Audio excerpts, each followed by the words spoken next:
अस्सलामुअलैकुम। तो पिछली वीडियो के अंदर हम लोगों ने अपनी एग्जाम्पल 4.11 और प्रैक्टिस प्रॉब्लम 4.11 कंप्लीट कर ली थी, जिसमें हमने ये देखा था कि जब भी हमें नॉर्टन्स इक्विवेलेंट सर्किट निकालना हो तो हम किस तरह से नॉर्टन के अपने तरीके से निकाल लेते हैं, ए बी टर्मिनल को शॉर्ट करके। ठीक है, और हमने ये भी देखा था कि अगर हमें नॉर्टन वाला तरीका नहीं करना तो किस तरह से हम लोग थेवेनियस का तरीके से ही सॉल्व करके फिर आखिर में उसकी सोर्स ट्रांसफॉर्मेशन करके, ठीक है, सोर्स ट्रांसफॉर्मेशन इसलिए कह रही हूँ क्योंकि आई के लिए VTH अपॉन RTH का फॉर्मूला इस तरह से यूज किया था हमने। ठीक है, सिंपल ये इस तरह से होगा। अच्छा, प्रैक्टिस प्रॉब्लम 4.11 जो मैंने की थी उसमें मैं सर्किट बनाना भूल गई थी आखिर में नॉर्टन का, तो वो आप लोगों ने वैसे ही बनाना है जैसे हमने एग्जाम्पल में बनाया था। अब ये हमारे पास एग्जाम्पल 4.12 है, इसमें हम एक चीज देख रहे हैं, वो ये कि हमारे पास यहाँ पे डिपेंडेंट सोर्स गिवन है। ठीक है, और हमने थेवेनियन में ही डिपेंडेंट सोर्स के क्वेश्चन किए थे, और हमने ये चीज़ देखी थी कि जब भी डिपेंडेंट सोर्सेज गिवन होती है तो हमें RTH कैसे निकालना होता है, V टेस्ट ओवर का I टेस्ट करके। सही है, अब V टेस्ट ओवर का I टेस्ट में क्या होता है कि हम ए बी टर्मिनल पर कोई भी एक इंडिपेंडेंट सोर्स लगा देते हैं अपनी मर्जी की, चाहे वो वोल्टेज सोर्स हो या चाहे वो करंट सोर्स हो। ठीक है, अब देखें, एक और चीज़ यहाँ पे देखनी पड़ेगी हमें। अब जैसे हम लोग सोर्स लगाते हैं तो जितनी भी इंडिपेंडेंट सोर्सेज होती हैं उसे आप लोगों ने करना होता है ऑफ। ठीक है, यहाँ पे कितनी इंडिपेंडेंट सोर्सेज है, एक है। अब बताएं ये शॉर्ट होगी या ओपन होगी, ये ऑफ होगी तो ये जो रास्ता है ये शॉर्ट हो जाएगा। ठीक है, क्योंकि ये वोल्टेज सोर्स है, अगर करंट सोर्स होती तो ओपन होती। अब क्योंकि ये शॉर्ट हो जाएगा तो इसके लिए एक चीज़ समझनी ज़रूरी है। वो चीज़ ये कि अभी तक हम लोगों ने क्या पढ़ा था कि एक रेजिस्टर लगा हुआ है फॉर एग्जाम्पल और आगे है ओपन पाथ। ठीक है, तो वो जो रेजिस्टर है वो हम निग्लेक्ट कर देते थे। क्यों निग्लेक्ट, ये वाला रेजिस्टर। ठीक है, क्यों निग्लेक्ट कर देते थे, क्योंकि यहाँ से करंट फ्लो ही नहीं करेगा। क्यों नहीं फ्लो करेगा, आगे उसको रास्ता ही नहीं मिलेगा, वो हवा से जाएगा क्या, हवा से थोड़ी ना जाएगा, वो यहाँ से गुजर ही नहीं सकता, वो इधर आएगा ही नहीं। ठीक है, तो ये जो रेजिस्टर है ना ये निग्लेक्ट हो जाता था। इसी तरह से एक और चीज़ समझनी ज़रूरी है कि जब भी शॉर्ट पाथ हो, ठीक है, फॉर एग्जांपल ये एक सर्किट बना हुआ है इस तरह से। ठीक है, अब करंट यहाँ से आ रहा है, अब उसको दो रास्ते मिल रहे हैं, एक शॉर्ट पाथ मिल रहा है और एक रेजिस्टर वाला पाथ मिल रहा है। अब आप खुद बताएं वो क्लियर रास्ते से जाएगा या फिर वो रुकावट वाले रास्ते से जाएगा। वो क्लियर से जाएगा, रुकावट वाले से नहीं जाएगा। क्यों नहीं जाएगा, एक रास्ता जहाँ पे ट्रैफिक जाम है, एक रास्ता जहाँ पे क्लियर रोड है, तो आप लोग कहाँ से जाएंगे, ट्रैफिक जाम वाले से थोड़ी जाएंगे। तो इसी तरह से करंट भी बिल्कुल क्लियर रास्ता चुनेगा जिसकी रेजिस्टेंस बिल्कुल भी नहीं होगी। सही है, तो जो शॉर्ट पाथ के पैरेलल में रेजिस्टर होता है हमेशा वो निग्लेक्ट होता है, और ओपन पाथ के सीरीज में जो रेजिस्टर होता है हमेशा वो निग्लेक्ट होता है। ये बात हमेशा याद रखें। इसी तरह से क्या होगा कि जब ये शॉर्ट हो जाएगा, ये शॉर्ट कर दिया फॉर एग्जांपल, तो इसके पैरेलल में कौन सा रेजिस्टर है, ये रेजिस्टर है पैरेलल में। ठीक है, तो ये वाला रेजिस्टर निग्लेक्ट हो जाएगा, तो हम इसको नहीं बनाएंगे। ठीक है, अब मैं सर्किट बना रही हूँ कि हम जब यहाँ पे टेस्ट सोर्स लगाएंगे तो सर्किट कैसा बनेगा। ये तो देखिए शॉर्ट हो जाएगा। ठीक है, ये ए बी टर्मिनल है, यहाँ पर मैंने एक वोल्टेज सोर्स लगा दी, मैं वोल्टेज सोर्स लेती हूँ। ठीक है, 1 वोल्ट की लगा दी, और यहाँ पर हमारे पास 5 ओम का भी रेजिस्टर था, ये मैं नहीं बनाया, 5 ओम का रेजिस्टर है, और ऊपर कितने का है हमारे पास, ये डिपेंडेंट सोर्स लगी हुई है 2ix की। कुछ ऐसा सर्किट बन जाएगा। ये बात हो गया शॉर्ट। आगे वाला रेजिस्टर मैंने नहीं बनाया है क्योंकि निग्लेक्ट हो गया है, ये वाला बनाया, बाकी सारी चीज़ें वैसी बनाई है। ये हमारे पास वोल्टेज सोर्स थी जो मैंने टेस्ट सोर्स लगाई है। अब मुझे क्या चाहिए, मुझे यहाँ से गुजरने वाला करंट चाहिए ताकि मैं आई टेस्ट भी निकाल सकूँ। तो मैं इसको I1 का नाम दे देती हूँ, इसको I2 का नाम दे देती हूँ। अब एक चीज़ देखें, IX जो है वो यहाँ से गुजर रहा था। ठीक है, अब क्योंकि यहाँ पे कोई रेजिस्टर ही नहीं है, मतलब ये रेजिस्टर निग्लेक्ट हो गया है, मौजूद तो होगा मगर निग्लेक्ट है, इसकी कोई अहमियत नहीं है। तो यहाँ से हमने यही चीज़ पढ़ी कि वहाँ से कोई करंट नहीं गुजरता उस रेजिस्टर से, तो यहाँ से तो कोई करंट गुजरेगा ही नहीं। तो यहाँ पे IX की वैल्यू क्या हो जाएगी, IX हो जाएगा 0। ठीक है, अब देखें यहाँ पे IX 0 हो गया, और हमने ये मैश एनालिसिस के अंदर ये चीज़ पढ़ी थी कि जब भी एक मैश में करंट सोर्स लगी हुई हो तो उस मैश का करंट उसके बराबर हो जाता है। I2 बराबर हो जाएगा माइनस का 2ix। माइनस क्यों लगाए, क्योंकि दोनों की डायरेक्शन अपोजिट है। ठीक है, IX जो है वो 0 के बराबर है तो I2 0 के बराबर है। सही है, अब मैश 1 की इक्वेशन बना रही हूँ मैं, माइनस का 1, ठीक है, प्लस का 5I1, और ये हो जाएगा माइनस का 5I2 इक्वल्स टू 0। I2 की जगह ये पूरी चीज़ तो 0 हो जाएगी, I2 0 है, तो 5I1 बराबर आ जाएगा 1 के। ठीक है, 1 वहाँ जाके प्लस हो गया, I1 बराबर आ गया 1/5 के। ठीक है। अब मैं आई टेस्ट की जगह रखूंगी 1/5, RTH निकालूंगी इस तरह से। वी टेस्ट क्या था मेरे पास 1 था, ये हो जाएगा 1/5, 5 ऊपर चला जाएगा 5 ओम। ये हमारे पास RTH का आंसर आ गया। सही है। तो हमने RTH मीन्स RN, मैं RTH कह रही हूँ, उसको RTH RN एक ही बात है। ठीक है। अब देखें, अब हमें क्या निकालना है, हम यहाँ पे शॉर्ट करेंगे और यहाँ से गुजरने वाला हमें करंट चाहिए IN, और पूरा सर्किट वापस से वैसे ही बनाएं। ठीक है। इंडिपेंडेंट सोर्सेज सब कुछ ऑन हो जाता है। यहाँ पे मैश एनालिसिस कर लेंगे सिंपल। यहाँ से गुजरने वाले करंट को कह देते हैं I1, यहाँ से गुजरने वाले को कह देते हैं I2, और यहाँ से गुजरने वाले को कह देते हैं I3। ठीक है। अब देखें, मैश एनालिसिस कर रही हूँ। सबसे पहले I3 जो है वो 2IX के बराबर है। ठीक है। I3 जो है वो 2IX के बराबर है, दोनों की डायरेक्शन भी सेम है। और अगर हम यहाँ पे देखें, मैश 1 की इक्वेशन बनाऊँ, माइनस का 10 प्लस का 5I1 माइनस का 5I3 और बस इक्वल टू 0। ठीक है। I1 निकालना है मुझे असल में, और I3 अगर मैं देखूँ तो माइनस का 10 प्लस का 5I1 माइनस का 5, I3 की जगह क्या रख दूंगी 2IX इक्वल्स टू 0। अब मैं इस मैश की इक्वेशन बनाऊंगी, ये हो जाएगा प्लस का 10 प्लस का 4I2 इक्वल्स टू 0। सही है। अब यहाँ पे जो है ना हमारे पास एक ये इक्वेशन आ गई और एक ये इक्वेशन आ गई। यहाँ पे 3 अननोन है और 2 इक्वेशन है, तो कोई एक अननोन जो है वो रिप्लेस करना पड़ेगा। तो मैं IX को रिप्लेस करूँगी। IX मेरे पास माइनस का I2 के बराबर है। सही है, क्योंकि दोनों की डायरेक्शन अलग अलग है। तो माइनस का 10 प्लस का 5I1 माइनस, और ये वाला माइनस प्लस हो जाएगा। ठीक है। तो यहाँ पे मैं डायरेक्ट लिख देती हूँ 2 माइनस I2, ये कुछ ऐसे हो जाएगा। तो माइनस माइनस प्लस हो जाएगा, 5 to the 10I2 equals to 0।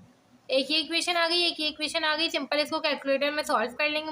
Mod पे जाएंगे, इक्वेशन पे जाएंगे, 1 पर जाएंगे। ठीक है। यहाँ पे I1 की तो वैल्यू नहीं है तो 0 रखूंगी, I2 की वैल्यू है 4 और कांस्टेंट जो है वहाँ जाके -10। ठीक है। अब देखिए यहाँ पर I1 की वैल्यू है 5, I2 की वैल्यू है 10 और कांस्टेंट वहाँ पर जाके 10।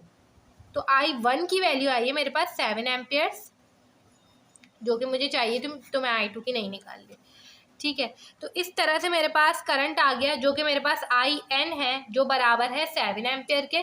और हमने इस तरह से RN और IN दोनों फाइंड कर लिया। अब हमें नॉर्टन का इक्विवेलेंट सर्किट बनाना है, जो कि बनाना बहुत ईजी है। ठीक है। करंट सोर्स बनाएं, करंट सोर्स की वैल्यू कितनी है 7 एम्पियर है, और रेजिस्टर बनाएं पैरेलल में, उसकी वैल्यू कितनी आई थी 5 ओम आई थी, और यहाँ पे A और B टर्मिनल बनाएं। ठीक है। अगर यहाँ पे RL या लोड रेजिस्टर गिवन होता तो कोई मसला नहीं था, हम लोग यहाँ पे लोड रेजिस्टर बना देते। ठीक है। मगर ऐसा कुछ नहीं गिवन है तो आप लोगों ने कुछ नहीं करना। ठीक है। इस तरह से करके हमने अपनी एग्जाम्पल 4.12 भी सॉल्व कर लिए। अब हम प्रैक्टिस प्रॉब्लम 4.12 जो है वो स्टार्ट करेंगे। अब देखें, ये हमारे पास प्रैक्टिस प्रॉब्लम 4.12 है। इसमें भी हमें क्या दिख रहा है, हमें एक डिपेंडेंट सोर्स दिख रही है। हम RTH के लिए यहाँ पे वही तरीका यूज़ करेंगे, V टेस्ट ओवर का I टेस्ट। ठीक है। अब सिंपल हम क्या करेंगे, यहाँ पे ये रेजिस्टर बनाएंगे, ये सोर्स ओपन हो जाएगी तो बीच में कुछ नहीं रहेगा, तो मैं यहाँ पे नहीं बना रही। ठीक है। ये डिपेंडेंट सोर्स है, ये रेजिस्टर है, और यहाँ पर हमारे पास एक वोल्टेज सोर्स आ जाएगी ±1 वोल्ट। ठीक है। Vx प्लस माइनस 2 ओम ±2Vx, और यहाँ पे 6 ओम। ठीक है। अब आप लोग यहाँ पे सिंपल क्या करें, यहाँ से मुझे गुजरने वाला करंट चाहिए, जिसे मैं कह देती हूँ I1, इसे मैं कह देती हूँ I2। ठीक है। अब मैं इक्वेशंस बनाना शुरू करूँगी। ये हो जाएगा, मैश 2 की इक्वेशन मैं पहले बना रही हूँ, माइनस का 2Vx प्लस का 6I2 प्लस का 2I2 माइनस का 2I1 इक्वल्स टू 0। ठीक है। और अगर हम देखें तो Vx जो है उसको हमें रिप्लेस करना पड़ेगा। अब मसला ये है, यहाँ पे देखें, जब भी हमारे पास ऐसी सिचुएशन हो ना कि Vx आ रहा है बीच में, ठीक है, अगर ये सिंपल यहाँ पर होता ना तो मैं ये कहती I2 का करंट गुजर रहा है I इंटू R, मतलब I इंटू 6 करके जो है Vx निकाल लो। मगर यहाँ पर मसला ये कि यहाँ पे I1 भी गुजर रहा है और यहाँ पे I2 भी गुजरेगा इसी जगह से, क्योंकि दो मैश के दरमियान है। ठीक है। तो I इंटू R, मतलब I इंटू R का फॉर्मूला तो लगेगा। ठीक है। R तो हमारे पास 2 ही है, I कौन सा रखें, I2 रखें या I1 रखें, तो जो पॉजिटिव से जा रहे हो उसको I1 को पॉजिटिव में रखें, जो नेगेटिव से एंटर हो रहा है उसको नेगेटिव में रखें। तो Vx की वैल्यू हो जाएगी 2I1 माइनस का 2I2। ठीक है। इस जगह माइनस का 2I1 माइनस का 2I2 प्लस का 6I2 प्लस का 2i2 माइनस का 2i1 इक्वल्स टू 0, ठीक है। माइनस का 4i2 प्लस का 6i2, ठीक है। और ये हमारे पास हो जाएगा प्लस का 2i2 माइनस का 2i1 इक्वल्स टू 0।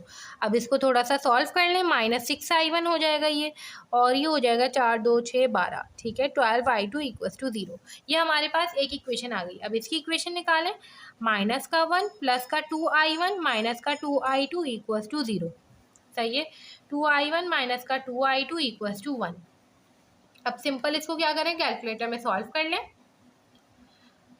5 पर जाएं, 1 पर जाएं, यहाँ पर हो जाएगा माइनस का 6, 12 और 0, ये हो जाएगा हमारे पास 2 माइनस का 2 और 1।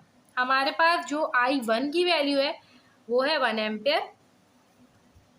सिंपल हमने क्या करना है, V test over I test, RTH निकाल देना है 1/1। हमारे पास RTH का आंसर आ जाएगा 1 ओम, ठीक है। अब हमें IN निकालना है। IN हम कैसे निकालेंगे, यहाँ पर सिंपल जो है इसके टर्मिनल्स पर VTH निकाल लेंगे, ठीक है। VTH निकाल कर फिर उसको VTH ओवर RTH करके IN निकालेंगे। अब वो देख लेते हैं कि वो हम किस तरह से करेंगे। अब देखिए, हमें पता है कि हमें थेवेनियस थ्योरम के लिए ए बी टर्मिनल पर VTH निकालना होता था, ठीक है। तो हम सिंपल क्या करेंगे, VTH निकालेंगे। अब VTH क्या मैं ये कह सकती हूँ कि जो वोल्टेज यहाँ पर है वही वोल्टेज यहाँ पर भी है, बिल्कुल कह सकती हूँ, क्योंकि दोनों पैरेलल है। तो मुझे असल में इस नोड का वोल्टेज चाहिए, सही है। तो मेरे पास वही VTH के बराबर होगा। अब अगर गौर से देखें तो इस नोड पे ना हमें Vx दिख रहा है, मतलब कि Vx ये वाला वोल्टेज यही वाला वोल्टेज है, सही है, क्योंकि प्लस माइनस टर्मिनल्स भी बिल्कुल ठीक है। प्लस का ऊपर है, प्लस का ऊपर होना चाहिए, VTH प्लस माइनस हम लोग ऐसे ही निकालते हैं। तो VTH जो है वो Vx के बराबर ही है, दोनों पैरेलल है ना आपस में, तो दोनों सेम है, ठीक है। तो असल में मुझे क्या चाहिए, यहाँ पे Vx चाहिए। अब मैं कैसे निकालूंगी Vx, वही तरीका, नोडल एनालिसिस करेंगे। यहाँ पे ये एक नोड बन रही है और ये दूसरी नोड है, इसको नाम दे दें V1 का, ठीक है। जहाँ V1 होगा वहाँ Vx पुट करेंगे और इसको नाम दे दें V2 का। और एक और चीज़ अगर गौर से देखें तो हमने ये देखा था नोडल एनालिसिस के क्वेश्चन के अंदर, जब भी वोल्टेज सोर्स आ जाए दो नॉन रेफरेंस नोड्स के दरमियान, तो वो सिंपल क्वेश्चन नहीं होता बल्कि वो सुपर नोड होती है। तो सिंपली हमारे पास सुपर नोड बन रही है। सबसे पहले बनेगी सोर्स इक्वेशन। तो हमारे पास जो पॉजिटिव की साइड पर है वोल्टेज उसको पॉजिटिव में रखें, V2 माइनस V1 बराबर हो जाएगा 2Vx के, ठीक है। ये हमारे पास हो गई इक्वेशन नंबर 1। दूसरी इक्वेशन कैसे बनेगी, मर्ज इक्वेशन। मर्ज इक्वेशन बना लेते हैं। सबसे पहले V2 ओवर 6 माइनस का 10 प्लस का V1 ओवर 2 इक्वल्स टू 0, सही है। अब इसको आप लोग एलसीएम लें, एलसीएम लेंगे तो यहाँ पे 12 आ जाएगा, यहाँ पे 2 मल्टीप्लाई होगा, यहाँ पे 12 और यहाँ पे मल्टीप्लाई होगा हमारे पास 2 6 12, ठीक है।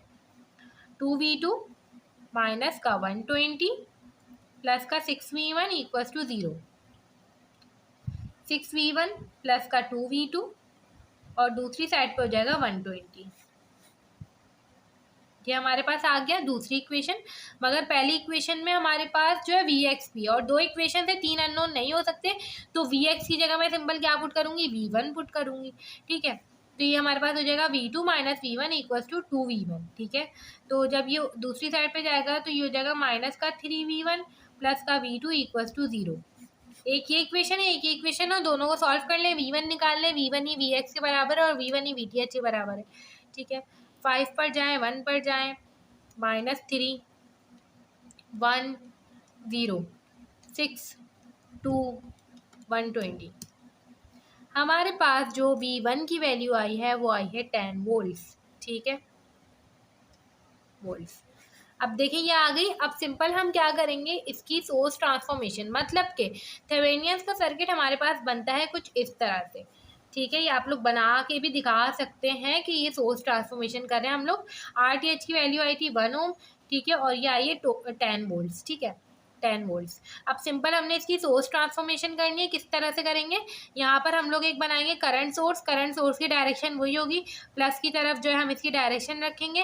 करंट सोर्स की वैल्यू कैसे निकालते हैं, I बराबर होता है V ओवर R के, मतलब के 10 ओवर 1 के, मतलब के 10 एम्पेयर्स, ठीक है। 10 एम्पेयर्स इसकी वैल्यू आ गई, और जो रजिस्टर होता है वो बन जाता है पैरेलल में, तो 1 ओम।